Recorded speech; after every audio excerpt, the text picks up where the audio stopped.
She's like a sickness in my brain. Vision standing by the window pane. She ripples through the blinds and leaves me in a daze. It's in the way her body moves me, the way she grabs me and intoxicates, until the signals in my mind forget to operate. She'll put the pressure in your fragile skull. I take my pleasure from my alcohol. She'll never give you any time at all. She just comes in and goes, you know, and she's got me living in a chemical love, and Okay, hello everyone. Welcome back to my channel and thank you for joining me for Coffee and Crime Time. Today we're talking about the HBO series, I guess. It was 2 episodes, but it was based on the Michelle Carter and Conrad Roy case, and it's called I Love You, Now Die, which is very accurate. Now I'm going to be going into some detail about what happened in these 2 episodes. So if you haven't seen it yet and you wanted to see it, then don't watch this video yet. But if you don't mind a couple spoilers, then continue watching. I did, tell you guys I was going to do this, and I gave everybody a good week or 4 or 5 days to watch it if they wanted to before I posted this. So there was fair warning, but there are things about the documentary or that happened in the documentary that need to be talked about in order to get a grasp and an understanding of what happened in this case and why it's being viewed the way it's being viewed. I posted about this on Instagram, and I did get the impression that a handful of you were hoping I would change my mind about how I felt about Michelle and the entire situation after watching this documentary. And if you don't know about this case, or you don't know how I feel about this case, I did make 2 videos going in depth on the case and what happened, reading text messages, etc. So I will link those in the description box, and you may want to watch those first. However, I didn't really change my mind, and I will explain to you why. There's a lot to unpack here. There's a lot of social issues. There's a lot of opinion. Obviously, some of this is going to be my opinion, how I feel about the case, but I do know a great deal about the case. Every one of those text messages that she sent him and he sent her, that she sent to other people, I read those. I read every single text message. So I do feel like I have a grasp on it that I don't believe this documentary was trying to portray. So I'm launching into this video assuming that everybody watching it already knows about the Conrad Roy case, has either read up about it themselves or has seen my videos or has seen some other media involving it. So I'm not going to go into what happened and who everybody was. We're just launching right in. At the beginning of the documentary, Conrad's mother was asked if she went to the Kmart parking lot where his body was found when he died. And she said something that struck a chord with me as a mother who has a son that I love very much. She said, "No, I think if I would have saw him or been with his body, I don't think I would have left." And it broke my heart. I feel that. This is a baby you've given birth to, who from the very first moment that he was able to say, "I love you," it was all you wanted to hear. To have to now see his lifeless body in some parking lot, to have to remember him that way, it would have been too much to bear. And she probably would have felt exactly like she said. She wouldn't have wanted to leave. She wouldn't have wanted to leave him alone. Just like when he was a little boy and he wanted her to lay with him at night so he wouldn't be scared or feel alone, she wouldn't have wanted to leave him alone. Scott Gordon and Glenn Cudmore were the 2 detectives who investigated Conrad's death. Scott said that the general consensus among the police at that time was it was odd that an 18-year-old would take his own life. So initially, when they retrieved his cell phone and they wanted to look inside of it, that was what they were trying to discover. They were trying to see if there was a sign in there that would lead them to the reason Conrad had done that. But as soon as they charged the phone and they got it open, they immediately saw the text messages from Michelle Carter. They referred to them as disturbing in nature, which is an understatement, if you ask me, as somebody who has read those text messages. And Detective Gordon says something that's important and that we will come back to later. He says it was constant encouragement for him to take his own life, almost demanding that he take his own life. So then obviously they had to figure out who she was. They had to find her. They went to her high school to talk to her. And they recorded this conversation that they had with Michelle where she basically says, yeah, he's been talking about this for a while. I always was afraid something like this would happen. Nobody could help him. She said she had been talking to him on the phone the night before and then he had hung up and she was scared. She didn't know what to do. They took her phone from her, which she wasn't happy about. She didn't know what they wanted her phone for, which I'm sure she knew what they wanted her phone for, and that's what she was scared about. And they went back to the station, they downloaded everything, and they each printed out a copy, these two detectives, and they took them home that night to read them. They said they came back to work the next morning after reading what was in her phone. They looked at each other simultaneously having the same thought, that Conrad Roy would still be alive today, if not for Michelle Carter. They believed they had something here that was criminal. And there are clips from an almost video diary that Conrad recorded, where he's talking about his feelings and what he's going through, his depression, his constant struggle. At one point he says he's 18 years old and he still hasn't recovered from his social anxiety and depression, that it's controlling him. And that made me feel incredibly sad, that he was looking at what he was experiencing as something that one day he might be healed from. One day it might just be better and he wouldn't have to deal with it anymore. That he almost felt inadequate in a way because he felt by the time he was 18, this should have happened already, that he should have been better and he should have moved on. And there are people who still as adults have to constantly deal with and manage feelings of social anxiety and depression. It may get better, it may get worse, but it may be something that they do have to live with and manage for their entire lives. But they can live with it and they can manage it, right, with proper medication and counseling. He said in this video that he felt differently wired from everyone else, and I just wanted to hug him. I wanted to hug him and tell him that he's not the only one who's ever felt that way. He may have felt alone at that time and with those feelings, like he was the only person who had ever been crushed by them, but he wasn't. We know that he wasn't. And there are and were so many people, other people who have struggled and tried to overcome these fears and this depression and these feelings. There was nothing wrong with Conrad Roy. He just needed someone who had been there, someone who had wisdom, somebody who had years on him, to give him a hug and tell him that. Because sometimes just the simple act of knowing that you're not the only one who's experiencing these things can be incredibly impactful.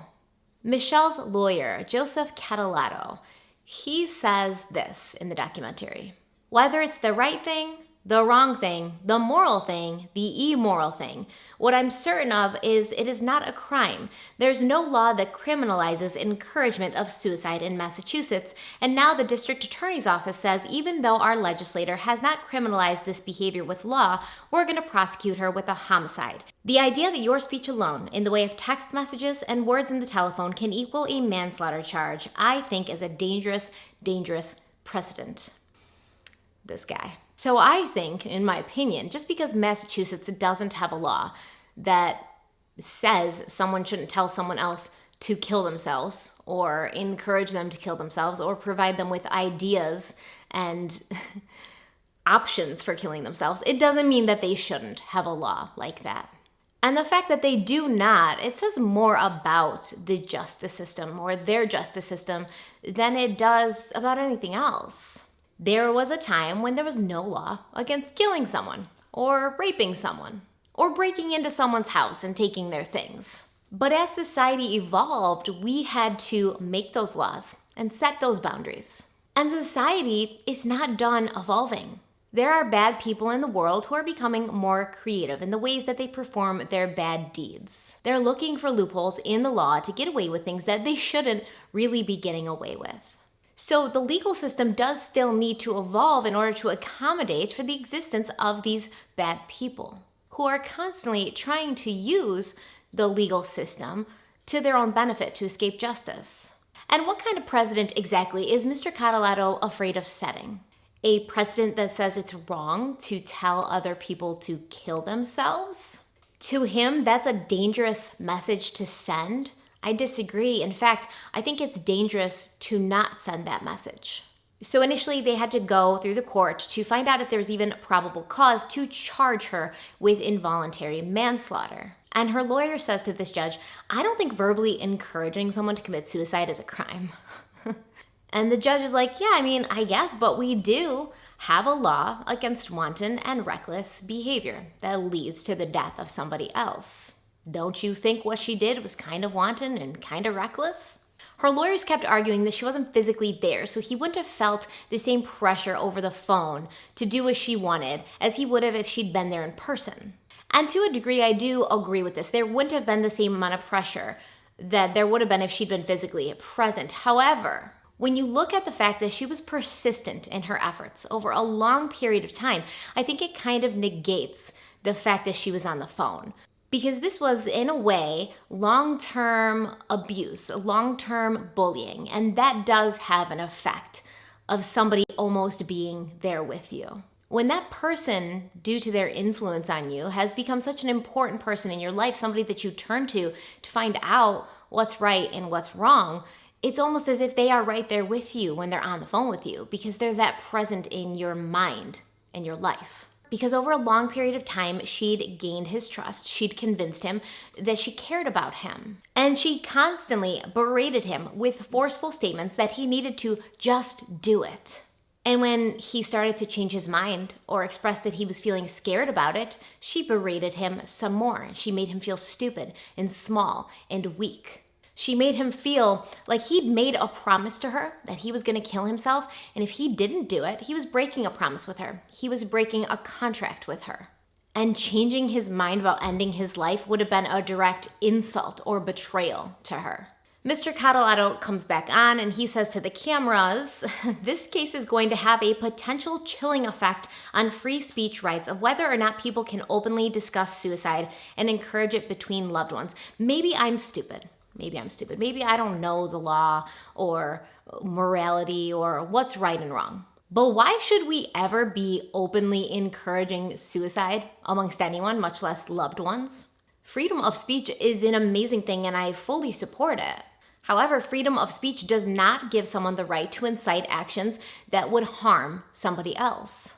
And from the way I'm looking at it, Michelle Carter's speech directly resulted in the death of somebody that day, at least. So the court does decide that Michelle will go on trial in a juvenile court for involuntary manslaughter. And I did feel bad when I saw her parents sitting in the courtroom because I'm not a heartless person, I'm not a cold person, and as terrible as I can feel for Conrad's parents because they lost their son, I feel just as bad for Michelle Carter's parents. No one goes into becoming a parent or raising children thinking that this child that they're raising and teaching and giving whatever they can to is going to go on to hurt someone or do something bad. Nobody goes into parenting with that idea in their head.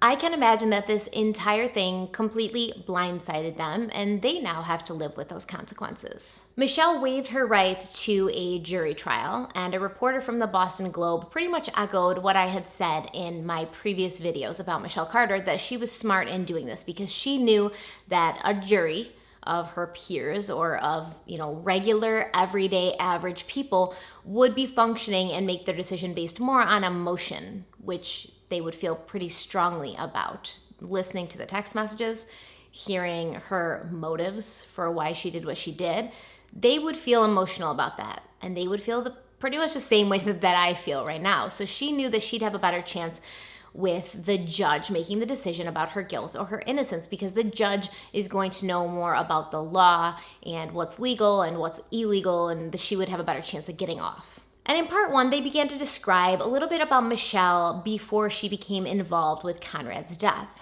She was known as a sweet and caring young woman who, above all, wanted what was best for everyone else. Now, keep in mind, this is Dr. Breggins who's saying this. Dr. Peter Breggins, who would go on to testify in Michelle's favor or on Michelle's behalf during her trial.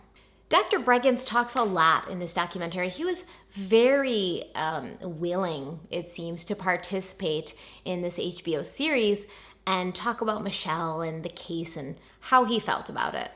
So I'm just going to read you a little bit about what Dr. Breggin, as a psychiatrist, believes is the right thing for psychiatric patients. He's an American psychiatrist and critic of shock treatment and psychiatric medication. In his books, he advocates replacing psychiatry's use of drugs and electroconvulsive therapy with psychotherapy, education, empathy, love, and broader human services. Now, I'm not in complete disagreement with this.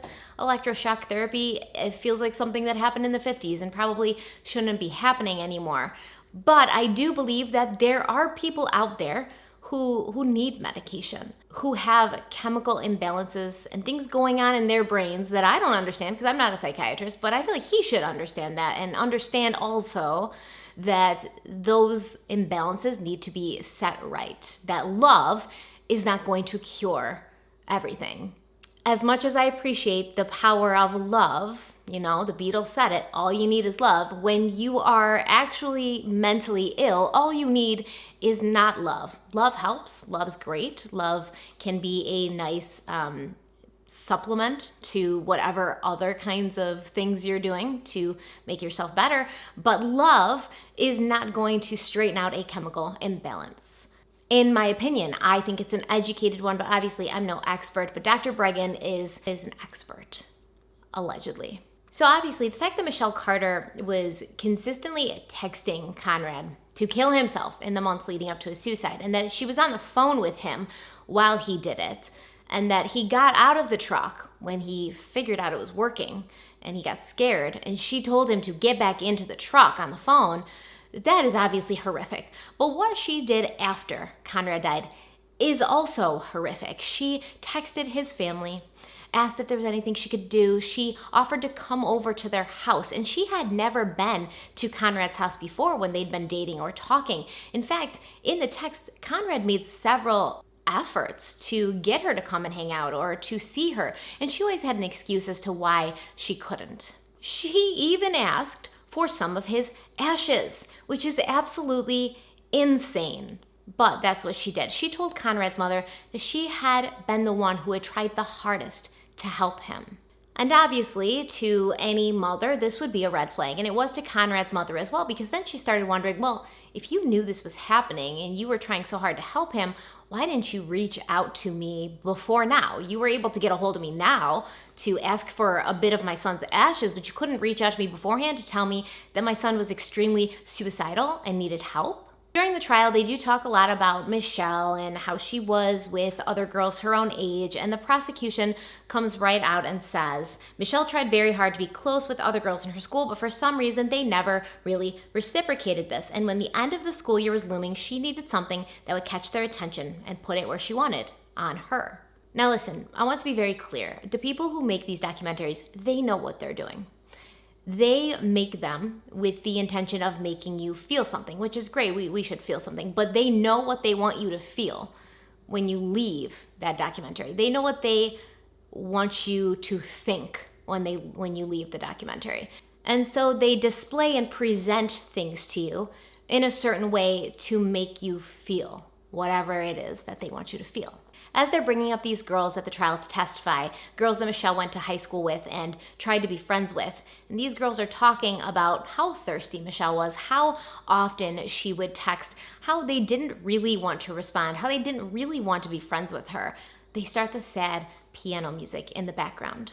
Now we are starting to paint this picture of Michelle Carter, little girl lost, not Michelle Carter, girl who bullies her boyfriend into killing himself. The prosecution puts forth the theory that Michelle Carter knew that her plan to get attention from Conrad's death would work because she had pre-tested it. She basically did a dry run of it 2 days before he ended his life. She texted her friends, or these girls she wanted to be friends with, and said, oh, I'm so worried about my boyfriend. I think he killed himself. We were talking. He said he was going to do it. And then the line went dead, and now he's missing, and I can't find him. He wasn't missing. While she was texting her friends this, she was texting with Conrad at the same exact time, telling him to like go and get a generator and make sure that he found the right spot, and basically giving him ideas of how he could commit his suicide without getting caught. At the same time that she's texting her friend saying she's so worried because she thinks that her boyfriend has killed himself and she can't get a hold of him. So she's lying, I mean, obviously. But because these girls are still human beings, they give her what she wants. She gets the sympathy texts. She gets the worried, "Are you okay, Michelle? What can I do for you?" texts. Once he does go through with it and he is dead, Michelle takes her show on the road and she starts posting on her Facebook page, "I'll always love you, Conrad," posting pictures of Conrad, "My angel, I know you're looking down on me.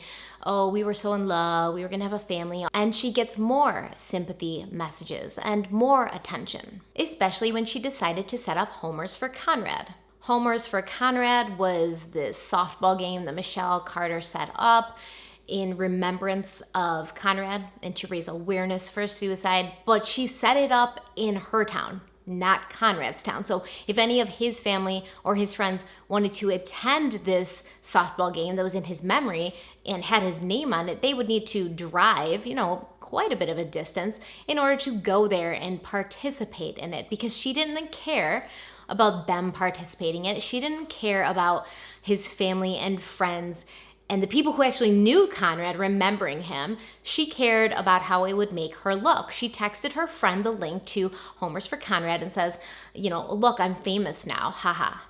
It was in her town, so the attention would be firmly on her, and it would be people that she knew, and she could get credit for it. And when his friend, Conrad's friend, tried to move it to where Conrad was from, she got upset. And she was like, "Listen, I put all this work in. I can't change it now. Like, stop trying to take credit for my idea," essentially.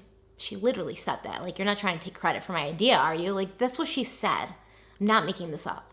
There's a reporter from Vanity Fair who was covering the case and the trial. I forget his name, but it doesn't matter. It doesn't.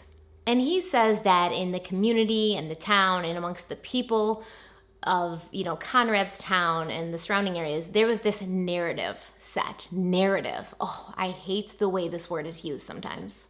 The word narrative suggests that a story has been created. The Oxford Dictionary defines the word narrative as a representation of a situation or process in such a way as to reflect or conform to an overarching set of aims or values. In fact, you might say that when documentary makers cover cases like this, they have a narrative that they are trying to tell. So he says in the press, in the community, in the town, there was this narrative that painted her as a heartless bitch who killed her boyfriend to get attention. And I don't think that this is necessarily completely untrue. So therefore, I don't think that it is a narrative. He says that this was a compelling narrative or a compelling story because it combines two things that people feel about teenage girls. One of them is that they are coercive, that they have a secret power that they use. The other is that they're crazy. They live for attention. They only care about being popular. They're vapid and shallow. Now, I won't disagree. I'm sure there are some people out there who believe that teenage girls are shallow and only care about being popular and live for attention. In fact, there are some teenage girls out there who are just that. Is that the only thing that they are? Of course not, because that's a very one-dimensional picture to paint of somebody. But I just cannot believe, with my faith in people, I can't believe that the majority of the people in the world believe these things about teenage girls, especially the coercive part, that they have secret powers that they use. Please raise your hand and tell me who here, seriously, has ever looked at a teenage girl and said, "Whew, look at the coercive teenage girl over there. She's got some secret power hidden in her Uggs." It's not a thing that I've ever heard. Literally, like I said, I'm sure that there are some people out there who look at teenage girls and think that they're manipulative or they're trying to convince you to do something. There's men out there, pedophiles and predators, who think underage girls are coming onto them. So I guess there's a population out there who does believe that teenage girls are coercive and have special powers, but the majority of the population, people in general, as this reporter is trying to suggest, I don't think so. So he says the story that Michelle Carter forced Conrad to kill himself in order to get attention and to get popular is the perfect blend of narratives that reinforces everything that people already think about teenage girls. And there's so much wrong with this statement. The evidence proves that this is pretty much exactly what Michelle Carter did. We are in a unique position in this case to have access to thousands of text messages, emails, communications that Michelle had not only with Conrad, but with everybody.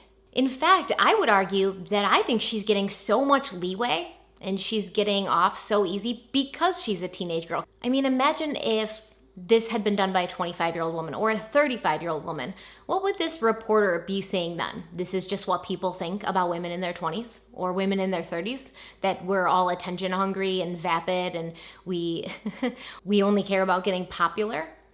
It just doesn't make sense and it doesn't fit and it doesn't work. And I understand that it makes a good story or an interesting other way to look at it, I suppose, but it's just not true. Then, of course, the documentary, they start putting up these social media posts where people are saying mean things about Michelle Carter online, and the piano tempo in the background, it's slowly rising. And then they do a slow motion zoom in on a picture of her looking lost and confused.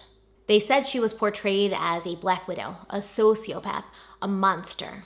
Hey, people say mean things online.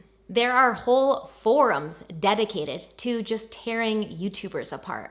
They talk about your appearance, your family, your kids, your relationship with your husband. There are mean, hateful, bored, jealous people out there in the world who spend their time online tearing others apart. We know this, but what does it have to do with what Michelle Carter did to Conrad? Here's your answer. It has absolutely nothing to do with what Michelle did to Conrad. The whole purpose of this little part of the documentary was to make you feel bad for Michelle, that she was getting all this hate because of what she had done. I think they were also trying to show that there's people out there who will say mean things and do mean things, but it shouldn't not be allowed because there's freedom of speech and, this and that. Trying to almost compare what people were saying online to what Michelle had done to Conrad, which there's no comparison, guys. There's no comparison. First of all, these are strangers saying this to Michelle. She doesn't know them, and she has the choice to not Google her own name and look at what they're saying. Number two, she didn't build a relationship with these people over the course of years. She didn't build a trust and a love with these people over the past couple of years, and maybe if she had, they would have affected her differently. But at this point, these are just strangers online who are saying mean things. And it shouldn't really make us feel like she's more innocent because people are mean to her. But that's what they want you to feel. And that's what they want you to think. Okay, so next we're gonna talk about one of my favorite parts of the documentary, when Dr. Bregan comes back on and he says, oh my God. He says men are terrified of women. Then he starts talking about witch trials. Guys, I can't even tell you how much my head almost exploded when he started going on about this. So now this documentary, or the people being featured in it, or both, they're trying to compare what Michelle Carter did and what she's going through with innocent women throughout history who are burned at the stake for being witches. Have women been vilified throughout history? Sure. Is Michelle Carter being vilified now? I don't think so. Are there some men out there who are terrified of women? I don't know. I've never met one. Are most men, or all men, as this Dr. Bregan would have you believe, are all men afraid or terrified, is the word used, terrified of women? Because of our coercive powers and our special powers that we have hidden to convince you to do things that you don't want to do? Is there a witch trial going on here for Michelle Carter? No, absolutely not. This is ridiculous. This is the most ridiculous comparison. If I wasn't sure that this documentary was trying to make me feel bad for Michelle Carter or trying to make Michelle Carter appear to be a victim before, when this happened, I was absolutely sure of it. I work on facts, guys, facts. Fact is, I read every single text message between Conrad and Michelle. She texted him for months telling him to kill himself. For months. Every single day. I read those text messages before I read any news article or watched any video or documentary about this case. I read those first. And I felt, just as I feel now after all the media is trying to portray her as a black widow or a psychopath or a monster, I still feel the way that I felt when I read those text messages. The media didn't do anything to change my mind. I used the facts of the case to build my opinion on Michelle Carter and what she did. There's no witch hunt here. These are facts and evidence. It's an insult to the intelligence of the viewers for this documentary to even try and suggest that.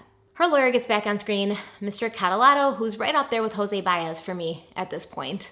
And he says, this case is so unique. You need to twist the facts to fit your story. Once again, I'm not sure what facts are being twisted besides by him and the psychiatrist. It's all there in black and white. And if anybody's trying to twist the facts, it's Michelle's lawyer, which that's his job. I understand. He's got to prove that his client is innocent or, get her off somehow. That's his job, to take the facts and twist them. Then they start talking about her eating disorder, her loneliness. Dr. Bregan gets on and he's like, girls who have eating disorders often have similar reactions. They try to isolate themselves from their parents and hide it from their parents. He says she was cutting herself, things like this. And I don't think that Michelle Carter was isolating herself. Maybe she isolated herself from her parents. I don't believe her parents have ever given an interview, so there's no way to know that. But she definitely never tried to isolate herself from anyone else. In fact, she continually reached out time and time and time again to all sorts of different girls and friends and people that she wanted to be close with. So that's how I see it. And listen, I'm not going to get in front of this camera and say that I don't think Michelle Carter had a mental illness. I believe that she did. I'm not going to say that I don't believe she had an eating disorder. I do believe that she did. Did she cut herself? I don't know. There was never any proof of that, and this was brought up during the trial.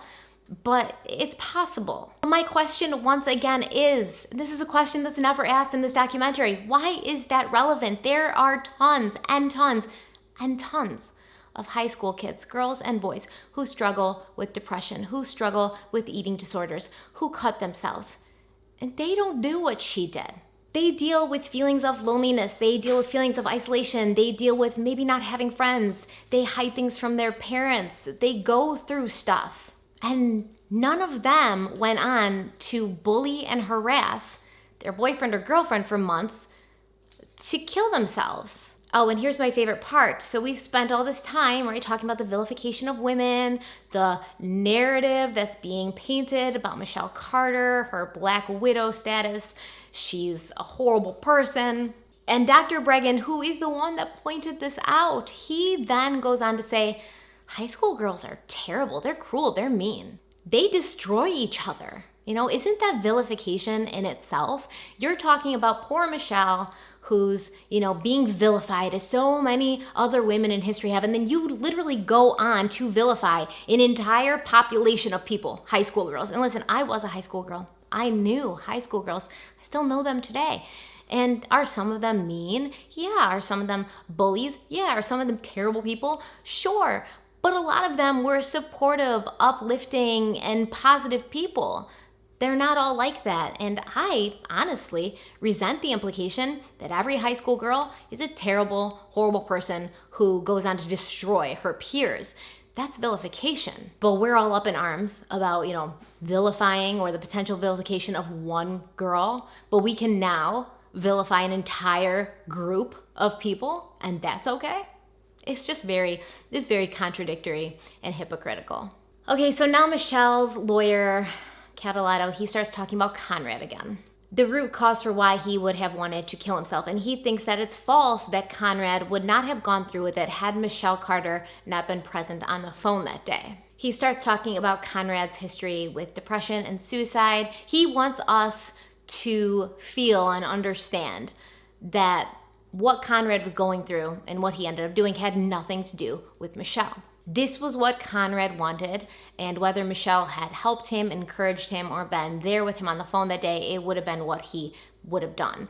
And the point is, we will never know that. What I do know is, according to Michelle Carter's own statement, Conrad got out of the truck. He got scared. He was on the verge of passing out from the gas that was filling up in his truck, and he got out. So to me, that's a direct contradiction to anything that this lawyer says at this point, because he got out. He tried to save his own life at this point, and she told him to get back in. And that's her testimony. That's her statement. That's what she says happened that day, and she's the only one who would know. So he got out, which maybe means that afternoon it wouldn't have happened. Would he have tried again some other day? Maybe, but the point is, we don't know. But I personally don't think that day, that afternoon, without her yelling in his ear to get back into the truck, making him feel as if he had broken a promise to her, making him feel like he was not strong enough to go through with an oath that he had made, I don't think he would have died that day. Personally, that's what I think. She had been manipulating him for months, knowing how damaged he was, and knowing when something is already bent, it doesn't take a lot of pressure to break it. Instead of continuing to text him, encourage him, give him ideas about how to do it, making him feel like crap when he said maybe he didn't want to do it, maybe she could have sent his text to his mother to illustrate to his mother how bad it really was. And maybe those texts would have been what Conrad's mother needed to get him help and put him in a psychiatric hospital where there's a mandatory 72-hour hold when somebody is a danger to themselves or others. Maybe someone there would have recognized the warning signs. They would have gotten him the right counseling, the right medicine, the right help that he needed to get better. And maybe Conrad would have been just fine. We don't know. Michelle made us knowing that impossible.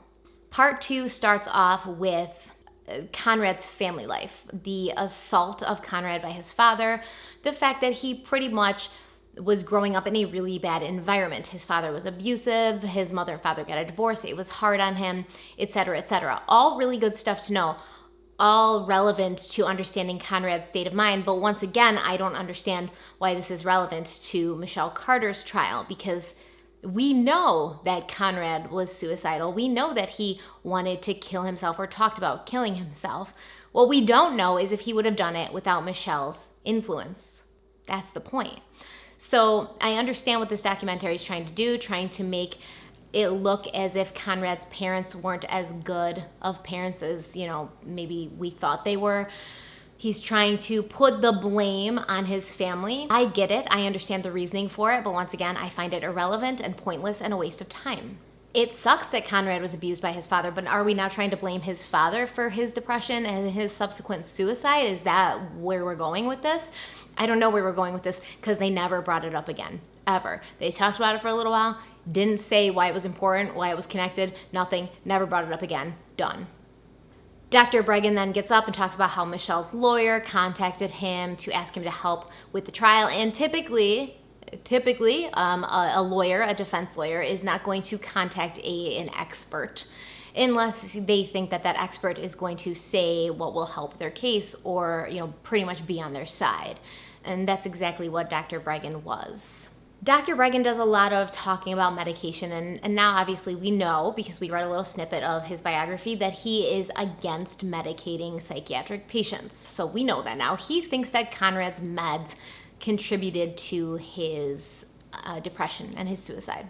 Okay, so he's already doing the job that Catalano called him to do, allegedly, but, let's move on. He does also admit that he doesn't think that the meds were the only factor. Then they flash some texts from Lynn, Conrad's mother, on the screen, where Lynn is texting who I believe to be Michelle or somebody, saying, she should have gotten Conrad away from his father's family because she thinks that they have some blood on their hands. And then literally that's it.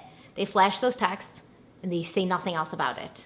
Gotta love the random text flashing onto the screen without context. It's a staple for a sensationalized documentary. Dr. Bregan says that Michelle started Prozac when she was 15 in 2011, and that Prozac is a very strong drug that teenagers or young people probably shouldn't be prescribed because it can lead to suicidal tendencies and things like that. He also claims not long after she started on that drug, she stood on a stool in her closet and tried to hang herself. They then flash a text on the screen from Michelle to one of her friends stating, "I tried to hang myself. I got a chair and the rope and everything and researched how to tie the stupid knot." She texted this to her friend Sam Boardman in March of 2014.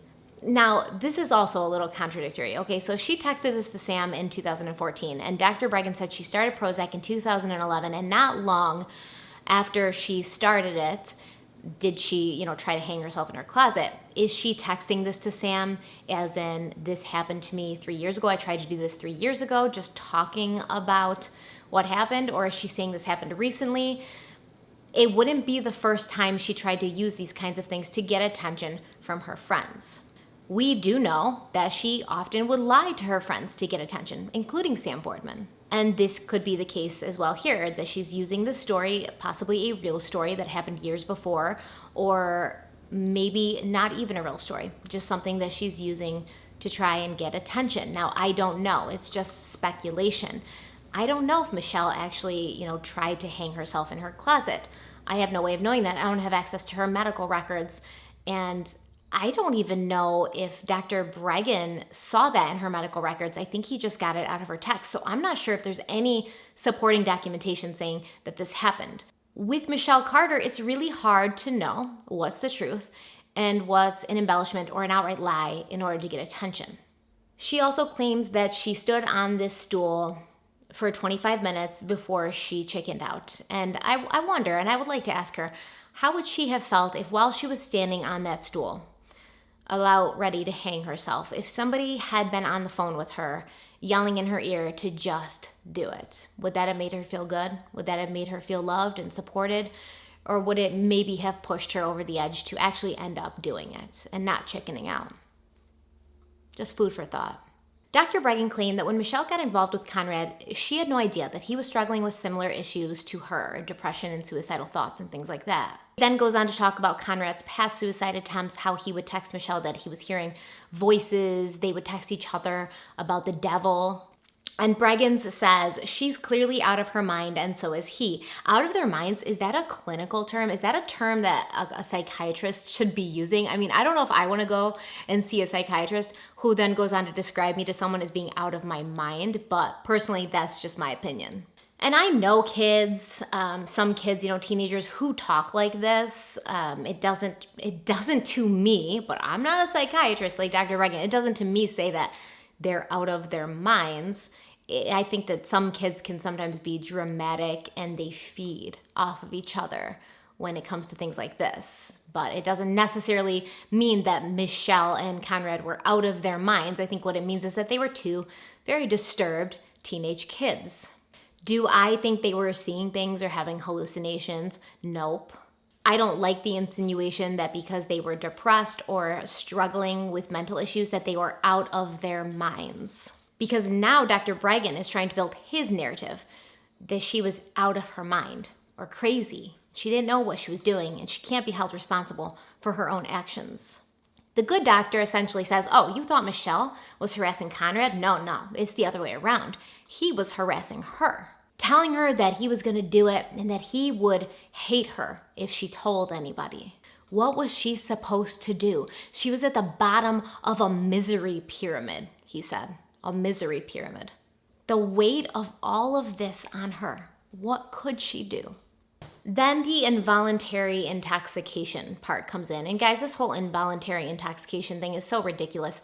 I don't even want to talk about it. But this is how I know that the documentary is skewed and trying to make you feel bad for Michelle Carter. Because in the actual trial, there was a lot of great cross-examination for Dr. Bregan from the prosecution, asking about this involuntary intoxication thing and how he knew enough about it to diagnose it and where it had come from and, basically what it was. And he crumbled under this cross-examination. They didn't show that. They showed him talking about it. They showed a little bit of, the cross-examination, but not the part where he literally clearly doesn't know what he's talking about. He truly has very little basis to base this involuntary intoxication diagnosis on, yet he has stuck with it pretty hard. So this involuntary intoxication is basically supposed to say that because of the medicine that Michelle was taking, she became crazy from the medication. Involuntarily intoxicated, where she would not know what was going on and she'd be completely out of it and, not have an idea of reality. And the prosecution asks him, wasn't she getting up and going to camp every day and seeing people? She was literally seeing a therapist at this time several times a week. And that therapist never felt like she was out of touch with reality or, out of her mind or in a haze. So why do you say that she is when this actual medical healthcare professional who was seeing her on a regular basis while she was under this involuntary intoxication saw none of that? And the doctor's like, I don't know. I can't tell you. That's it. It's just, this is what I believe. They do, however, bring in another psychiatrist who says like this involuntary intoxication diagnosis is rarely used by her colleagues or other people in the psychiatric profession, that there's no actual consensus that it's even real. But this is the basis for Dr. Bregan's testimony and for Michelle's diagnosis and for pretty much the defense's whole case. And see, I feel like when they put these doctors or experts into these documentaries, the general public is going to look at them and say, they're a doctor, they're a psychiatrist, they know what they're talking about. And they're not going to do any research into this diagnosis or to this doctor at all. They're just going to see a doctor on there and say, oh, he knows what he's talking about. This is an authority figure on this subject, so we should listen to him because we don't know as much as he does about this. However, you should always look at things critically. And if something sounds like it might not be right, just do a little research into it. We have this Vanity Fair reporter who comes back in and says the adult world is confronting the teenage world. He said, quote, "For parents, it must be impossible to understand what happened because it is so far from what is acceptable human behavior, what she did in the last few weeks. And I think the biggest mystery in the story is not why she did what she did, but what she thought she was doing." First of all, adults were all teenagers at one point. So we understand how teenagers function. A lot of us who are in our 30s, we even grew up with the internet, so we do understand what it's like to form relationships online. And I don't know if anybody's ever based more importance on what she thought she was doing as opposed to why she did it, because asking the question what she thought she was doing, once again, paints this narrative, which is the Vanity Fair reporter's favorite word, the narrative that she was not in her right mind, that she was under this involuntary intoxication and didn't know what she was doing, didn't have a grasp on reality. And that's an assumption at this point. That was never proved. So he's using this assumption that wasn't proved in court to create this whole hypothesis of why adults just don't comprehend what's happening in this case. I think we do. We comprehend. We have, history. We have some sort of wisdom that comes with having a couple years under our belts. So we understand that people do bad things to other people. And we don't necessarily even need to know why. We don't necessarily have to ask what she thought she was doing or what this person thought they were doing when they did this bad thing. It's interesting to know why, but legally, that's not very important. Personally, I think this documentary made so much more out of the whole situation than they needed to. You really need to apply Occam's razor to something like this. The most basic and obvious answer is sometimes the real answer. We don't need to investigate relationships in the internet age. We don't need to go over conditions that are so rare they hardly ever get used in the diagnosis phase of mental health.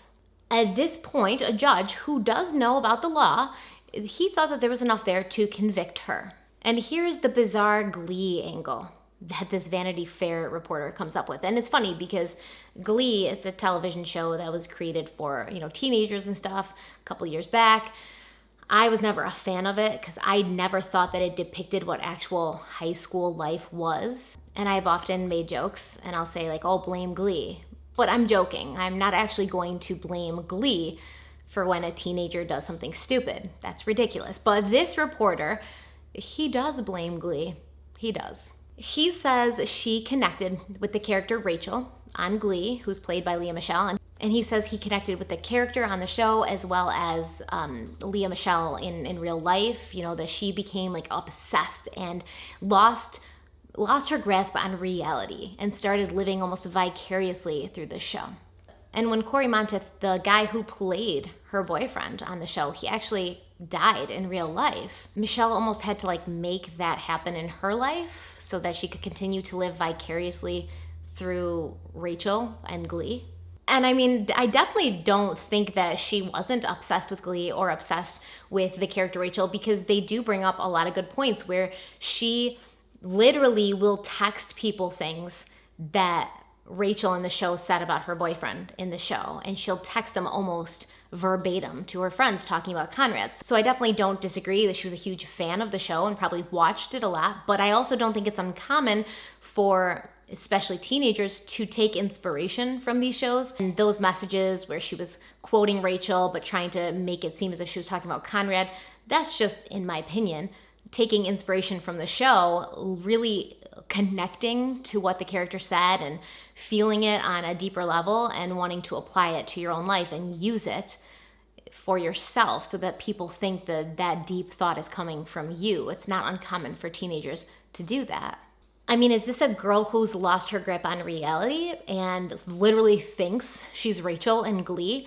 Or is this a girl that just wants to emulate her favorite actress and thinks that the things that she says in the show are cool and she wants other people to think that she's coming up with these cool things? I mean, we do this with song lyrics and movie quotes. We all had MySpace at one point, right? How many times would you see, somebody post a song lyric on their MySpace page because they heard the song, they felt like the song spoke to them on a deep level, they liked the way it sounded, it expressed what they were going through at that point, so they took the lyric and they put it on their MySpace page. I think that's exactly what she was doing, but in a more dishonest way, which Michelle Carter was a dishonest person. The reporter goes on to say that Michelle had little idea, if any, of who she was, that she identified strongly with this character and this actress. And I mean, that's called being a teenager. They haven't discovered who they are yet. They haven't created who they are yet. And they absorb the influences that are around them, movies, TV, music, other people. You develop who you are by the things that are around you when you're developing. It's called growing up. It's not uncommon, and it's definitely not a sign that she's lost her grip on reality. This is so dramatic and so ridiculous for him to even use this Glee thing as an excuse to show that Michelle Carter had gone completely insane to the point where she didn't realize that she wasn't Rachel Berry from Glee. So we don't need to continue with this. We went over all of this in the original 2 videos. Like I said, they'll be linked if you haven't seen them yet. Michelle's lawyer argued that Conrad could have blocked her number. He could have hung up the phone. He didn't need to be influenced by her. But at the same time, this lawyer and this psychiatrist, they're also trying to make you feel like Conrad led Michelle into this dark place, that he harassed her and just kept telling her he was going to do it. So eventually she switched gears from telling him not to telling him to do it because she was trying to help him be happy and do what he wanted.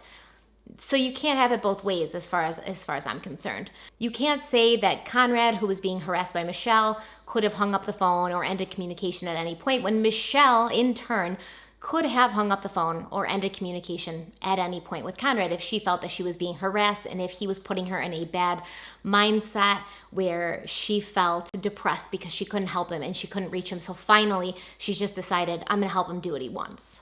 The fact is, they were both dependent on each other. They were both influenced by each other. The only difference is Conrad didn't use this influence to get Michelle to kill herself. He may have had a lot of issues. He may have been struggling with his own demons, but he didn't try to bring her down with him. And there's actually one point where they talk about this Romeo and Juliet thing, and he suggests, we should do it together. And she's like, no. And he never brings it up again. He doesn't push the issue. He doesn't say, let's do this. No, you don't want to do this. You don't love me. Why won't you be with me? We can be together forever. He doesn't push the issue. He doesn't he doesn't bully her. He doesn't make her feel bad or like she doesn't care about him because she doesn't want to join him on this mission. And he may have led her to a dark place, but that doesn't justify what she did once she was there. That was all her. That was completely her choice, her decision, and she had a reason for it. Maybe she thought, well, this guy's just going to kill himself no matter what I say or do, so I might as well use it to my advantage. Possibly she did feel hopeless and frustrated that no matter how much she tried to talk him out of it, he still seemed insistent on going down that path. But at that point, instead of walking away or handing this burden to somebody who had the ability to cope with it like an adult, she thought to herself, how can I use this to help me, to my advantage? And that's just wrong. His life became meaningless to her other than what his death could achieve for her. In the documentary at the end, there's this big emphasis in the fact that she never texted him to get back into the truck. And I'm not sure why there is such a big emphasis on it. As far as I knew from looking into the case, I'd never heard that anybody thought she had texted him. It was always understood that she was physically on the phone with him. And Dr. Bregan comes on, he's like, yeah, sometimes I'll see people in the airport and stuff. And they're like, oh yeah, that girl texted him. And then I'm like, did you know that never happened? And they're like, what? And then they're outraged. And I'm like, what do you mean outraged? By her own admission, she was not texting him. She was on the phone with him. He could hear her voice, and that's when she said it. And I've never seen her deny that or her lawyer deny that. Therefore, I don't think that it is possible for her to deny it because she's already said it, and I do believe that it happened. It's not really important or relevant, once again, that it came in the form of a phone call instead of a text message.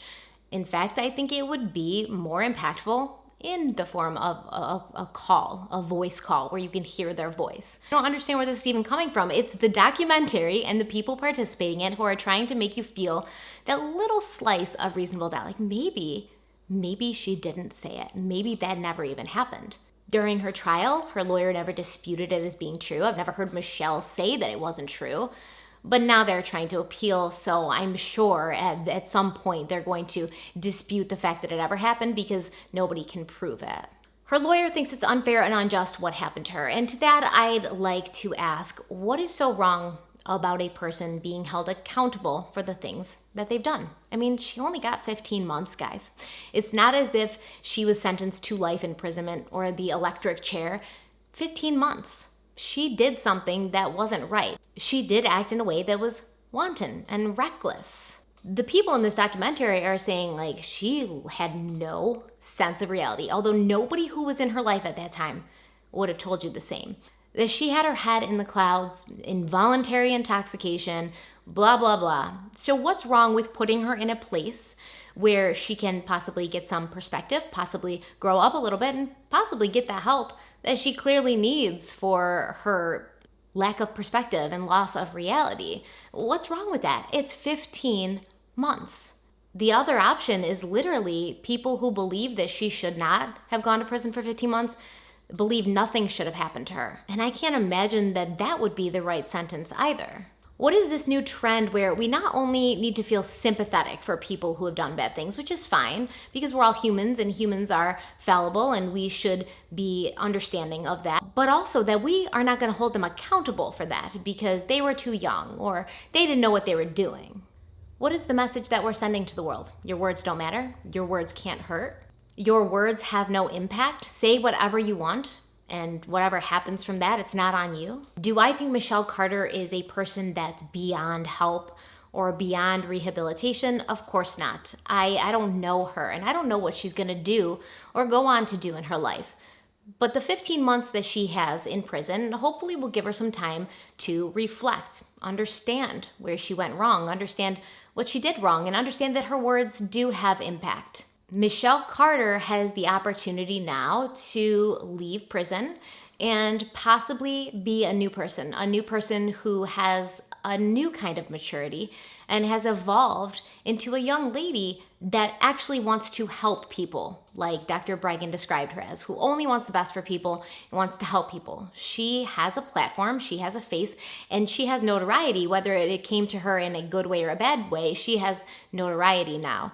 And she can use that voice and that platform and her face to do something and to do something good. She can go on the road and talk about her experiences with Conrad, what she did to him, what they did to each other, how it was wrong, how it was unhealthy, how to do things differently, and how to avoid situations like this. She could do anything that she wants to do, really. I hope she does go on to do something good, but I don't think it's wrong that she's in prison for 15 months. People get more for possession of marijuana. She probably won't even serve the entire sentence. And the conviction itself is reversible on appeal, so she could serve her time and come out with a clean record and not have that conviction on her record. She'll be fine. She'll be okay.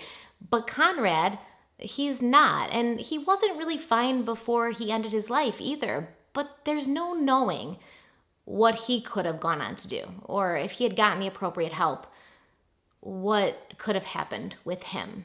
And if after hearing me talk, you still believe that Michelle Carter is somebody who didn't deserve to serve any time for her part in what happened to Conrad Roy, that's absolutely fine. We're all entitled to our own opinion and we all see things differently. But I would want to ask you then, if you had a child who was suffering with these crushing feelings of depression and sadness and loneliness, would you have wanted him or her to have a friend like Michelle Carter? And I'll leave you with that. Thank you guys so much for being here with me today. As always, let me know what you think in the comments. Open and honest discussions. Don't make people feel stupid. Don't make people feel wrong, because the fact is we all have our opinions, and this is a case that is very polarizing and people feel very differently, but it doesn't mean that we can't all agree on one thing, which is the loss of Conrad's life is very, very sad. Stay kind and stay beautiful, and I'll see you next time. Bye.